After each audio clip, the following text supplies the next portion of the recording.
नोरमा group, जो सोचता है वो करता है। आपके अपने सपनों का आशियाना। नमस्कार, भारत लाइव देख रहे हैं आप। देखिए, बिहार में राजनीतिक सरगर्मियां तेज होते ही बयानबाजियां खूब हो रही हैं। खूब जो नेता हैं वो चुनाव की तैयारियों में जुटने से पहले अब बयानबाजियों पर जोर दे रहे हैं। आपको बताते चले कि ऐसा ही एक ताज़ा बयान पूर्व शिक्षा मंत्री चंद्रशेखर के माध्यम से आया है। आपको बताते चले कि अपने बयानों को लेकर बिहार के पूर्व शिक्षा मंत्री चंद्रशेखर प्रायः ही चर्चा में रहते हैं। एक बार फिर उन्होंने ऐसा बयान दिया है जो राजनीतिक मुद्दा बन गया है। रामचरितमानस पर प्रश्न खड़ा करने वाले पूर्व शिक्षा मंत्री ने अब सनातन धर्म पर भी सवाल खड़ा कर दिया है। सियासी बवाल ऐसा खड़ा हुआ कि पूरे बिहार में इसकी चर्चा होने लगी है। लालू यादव की पार्टी राष्ट्रीय जनता दल के वरिष्ठ नेता चंद्रशेखर ने मधेपुरा में एक प्रेस वार्ता कर कहा कि तेजस्वी और राजद के मिशन का खुलासा करते हुए ये कह दिया कि इंसान अछूता होता है, लेकिन कुत्ता भैरव भगवान होता है। नाग देवता होता है जिसके डसने से इंसान मर जाता है।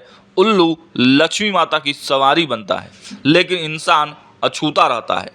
जो धर्म इंसान को अछूत और जानवरों को भगवान बताता है वह अधर्मी और पाखंडी है। चंद्रशेखर ने स्पष्ट किया कि जानवरों का सम्मान होना चाहिए क्योंकि वे भी जीव हैं, लेकिन उन्होंने यह भी कहा कि ऐसा धर्म जो इंसान को अछूत मानता है और जानवरों को पूजनीय बताता है वह अधर्मी और पाखंडी है। उन्होंने उदाहरण देते हुए कहा कि कुत्ते को भैरव भगवान माना जाता है, इसी तरह से नाग देवता और उल्लू जैसे जीवों को भी विशेष स्थान दिया जाता है। प्रोफेसर चंद्रशेखर ने राजद और समाजवादियों के लक्ष्य की बात करते हुए कहा कि उनकी पार्टी इस सामाजिक कुरीति के खिलाफ अभियान जारी रखेगी।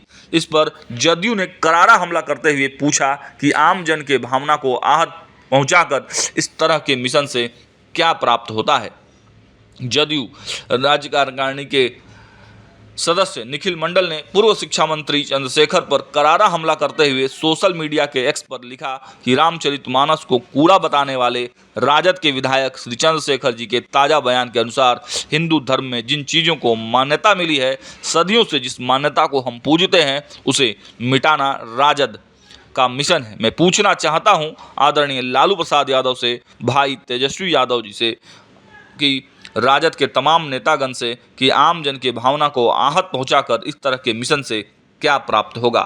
बता दें कि पहली बात नहीं है जब प्रोफेसर चंद्रशेखर ने धार्मिक ग्रंथों पर टिप्पणी की है। इससे पहले भी उन्होंने रामचरितमानस और मनुस्मृति जैसे किताबों पर नकारात्मक टिप्पणी की थी, जिन्हें उन्होंने समाज में विभाजन और नफरत फैलाने वाला बताया था। इससे पहले चंद्रशेखर ने कहा था कि रामचरित में पोटेशियम साइनाइड है या पोटेशियम साइनाइड रहेगा, तब तक मैं इसका विरोध जारी रखूंगा। इसके साथ ही उन्होंने रामचरितमानस के अरण्यकांड की एक चौपाई सुनाई, पूजहि विप्र सकल गुणहीना शूद्र न पूजहूँ वेद प्रवीणा, और सवाल किया कि क्या गुणहीन विप्र पूजनीय है और गुणयुक्त शूद्र वेद के जानकार होते हुए भी पूजनीय नहीं है। इतना ही नहीं, उन्होंने मोहम्मद साहब को मर्यादा पुरुषोत्तम कहकर भी संबोधित किया था। उन्होंने कहा कि जब दुनिया में शैतानियत बढ़ गई, ईमान खत्म हो गया, बेईमान और शैतान ज़्यादा हो गए, तो मध्य एशिया के इलाके में ईश्वर ने ईमान लाने के लिए मर्यादा पुरुषोत्तम मोहम्मद साहब को पैदा किया। इस पर तब जमकर बवाल हुआ था। बहरहाल पूर्व शिक्षा मंत्री के ताज़ा बयान पर सियासी उबाल आना शुरू हो चुका है। विपक्षियों के अनुसार चंद्रशेखर ने राजद और तेजस्वी के मिशन का खुलासा कर दिया है। ऐसे में भाजपा की टिप्पणी तो जायज़ है। भाजपा के प्रवक्ता ने क्या कुछ टिप्पणी की है वो भी सुन लीजिए। बिहार के पूर्व शिक्षा मंत्री श्री चंद्रशेखर जी ने जो बयान दिया है जानवरों के प्रति, तो उनको अपने राष्ट्रीय अध्यक्ष जी से पूछना चाहिए कि जानवरों के चारा को उन्होंने क्यों खाया, चारा का चोरी क्यों किया, जानवरों पर अत्याचार क्यों किया। वो जानवरों के चारा चोरी में जेल गए थे, वो कोई तपस्या करके जेल नहीं गए थे। मजदूरों को, जो बेचारा गरीब था, उसके जमीन को लिया था नौकरी देने के बदले में, तो पहले अपने राष्ट्रीय अध्यक्ष पर कार्रवाई करने का हिम्मत करे, राजद को छोड़ करके उसके बाद बात करें। और जिस तरह से गुड़ खाएंगे और गुलगुल्ला से परहेज करेंगे, ये इंसाफ नहीं है। श्री चंद्रशेखर जो हैं सिर्फ जो है झूठ बोलने वाली पार्टी में रहते हैं और चारा चोरी करने वाले उनके राष्ट्रीय अध्यक्ष के साथ रहते हैं, इसलिए इस तरह का बयान दे रहे हैं। आपके सपनों को हमने सजाया है, ई होम्स पैनोरमा को हमने बनाया है। ई होम्स मेरा एक सपना था जिस पे मैं पिछले 4 साल से काम कर रहा था। हमने जो बनाया है वो सबने है माना। ई होम्स पैनोरमा में हो आपका भी आशियाना।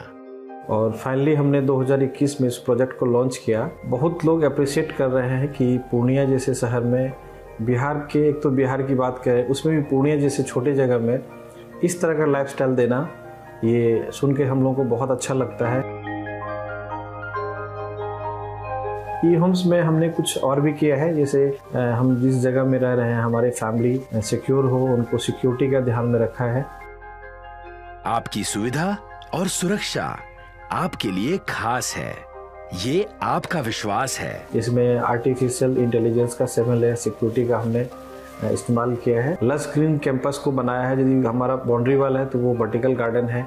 ये जितनी भी फैसिलिटी होता है एक इंटरनेशनल टाउनशिप में ई होम्स है, ये हम लोग विश्वास नहीं कर पा रहे हैं। जो भी हमारे मित्र दोस्त या जो भी हमारे बाहर के बाहर आते हैं तो हम लोगों को बहुत अच्छा सुनने को मिलता है और बहुत अच्छा क्रेडिट मिल रहा है। वो सारा हमने सिर्फ एक बिल्डिंग नहीं बनाया, हमें एक बहुत अच्छा लाइफस्टाइल दिया ई होम्स में, और मेरा एक सपना था जिसको मैं आज फुलफिल होते हुए देख पा रहा हूँ। ये आपका आवास है।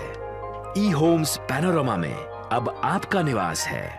E Homes Panorama, luxurious lifestyle redefined.